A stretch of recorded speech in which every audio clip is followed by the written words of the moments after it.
The Ghana Petroleum Funds are meant to channel excess petroleum revenues into financial instruments for sustaining public expenditure capacity during periods of unanticipated petroleum revenue shortfalls and serve as an endowment to support the development for future generations. They comprise the Ghana Stabilization Fund and the Ghana Heritage Fund. In an assessment of the management and use of petroleum reserves for the past 10 years, Economist Dr. Theo Acheampong disclosed that these petroleum funds are not yielding the results that they were set up for.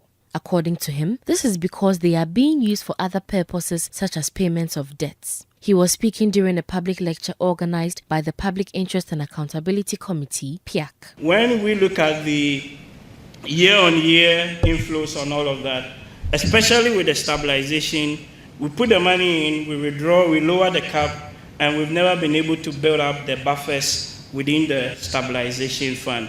And interestingly, if you look at the withdrawals, over 75% of the withdrawals from the stabilization is actually being used for debt repayment over the years. And then you ask yourself, all these debt that we're taking, what is the return of that on the productive economic base of the country? That is, we didn't actually find any evidence whatsoever of the oil revenues translating into substantially changing the productive economic base of the country. Dr. Acheampong then called for the right policies to ensure the proper utilization of the country's petroleum revenues. There is no debate as to whether we need to keep some of the money aside for future generation. And we say we want to keep only a small portion.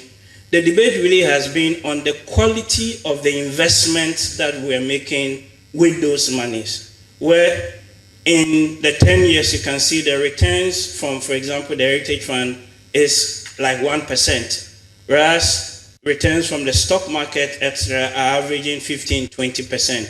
So I think the debate really should be, how do we get better quality instruments to get a better return on those investments and live off those returns whilst we build up that fund? Because you are already spending 70p plus 21p, almost 91p of that on your budget anyway.